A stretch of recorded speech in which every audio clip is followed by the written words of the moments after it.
What a movie. Actually, no. What a 2024 movie. Look, I'm not going to go into all the details about this movie, and that is not because it's not a good movie, but precisely because it is. No, I'm not going to say it's a good movie, but I will say it's a powerful statement, an honest mirror, and a prescient warning. And if you haven't watched it, you better. I'm serious. But since there will be some who choose to watch this video before seeing the movie, or maybe skip the movie altogether and just watch my thoughts, I am going to avoid giving too much detail about the plot.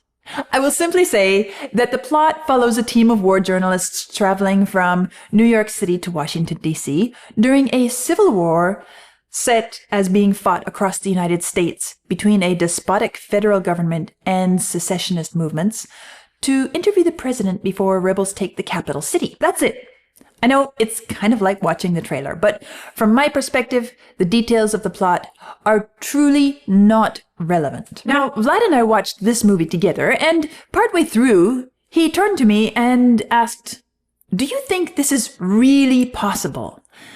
Well, he'd barely finished the question before adding, "Well, who would have believed that the Roman Empire would ever fall?" But again, while this may be a valid question, I don't see it as the main point of the movie. Of course, it's disturbing to actually see US cities and rural areas devastated by civil war. It is, and even though this idea has been brought up from time to time, and in fact, even continues to be brought up sometimes, but to actually see a movie, motion pictures, a realistic depiction of the land in this state, it's, shall I say, discomforting. But you see, if this ever were to happen, it will have been caused by the same reasons and causes that have created every conflict, every war down throughout history, and I think that this movie communicates that very well. And while there are plenty of disturbing scenes, violent, inhumane, as in any war, one particular scene stood out to me as being brilliant, shockingly eloquent, and really striking at the heart of the truth about us. The setting is some rural area somewhere. The journalists have split into two vehicles. Lee Smith, Joel, Sammy, and Tony are in one vehicle, and young Jesse Cullen with Bohai is in the second vehicle. Bohai drives off ahead with Jesse in his car. The others catch up to find the pair being held at gunpoint by unknown uniformed militia who are dumping civilians in a mass grave. Sammy stays behind with the vehicle as the other three, Lee, Joel, and Tony, approach the militiamen to attempt to negotiate their friend's release. Joel starts talking to the armed militia guy, explaining that the two who he's holding hostage on their knees are colleagues, that they are on their way to Charleston, that they are journalists. The militia soldier is dressed in military camouflage uniform, has an automatic rifle in his blood-soaked hands, and he wears red sunglasses. Red. In other words, he sees everything red.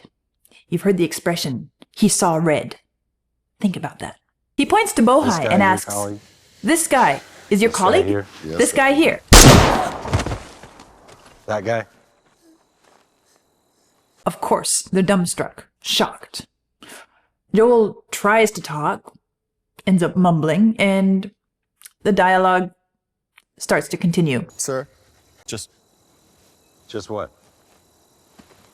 Just what? you know what? What? Just please. Just please? Sir, please. Sir. Yes, Just speak. Let me. We're American journalists. You told me that already. Okay, we work for Reuters. Reuters doesn't sound American. Okay, it's a news agency. I know what Reuters is. Sir, okay, I'm just saying. Just saying, just what? We're American. Okay. Okay. What kind of American are you? Did you hear that? What kind? Joel is stunned. He is speechless. But he resumes and says, "Florida." Then the militia guy asks Jesse, to which she answers, "Missouri." The militiaman chuckles and says, "It's American. It is American. 100%. Then he asks Lee, and she says, "Colorado." To which the militiaman says, That's what I'm talking about. It's American.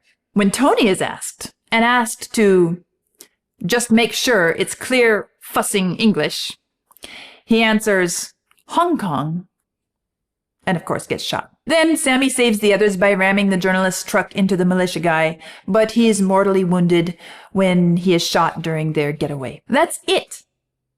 This is what fundamentally separates the war-making people from the peacemaking people. It is, how does one view others? There's a reason why people start wars, and there's a reason why others strive for peace. And that reason is how they view the others.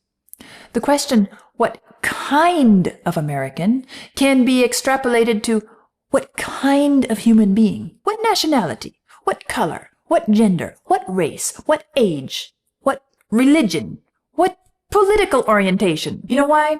Because human being is not enough. Human being is not good enough. Human being is not worthy enough. Well, when the time comes that we take off our red glasses, we will understand that not all flowers are red, that not all insects have 8 legs, that not all trees are tall, that not all birds can sing.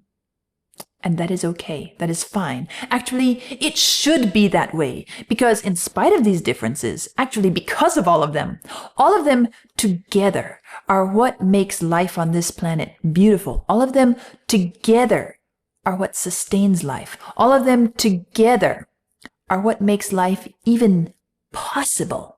Never mind worth living. When we understand and embrace and embody that truth, then humanity will finally be able to live in peace, in harmony, and then is when Eve Merriam's dream of giving birth to a child who will ask, "Mother, what was war?"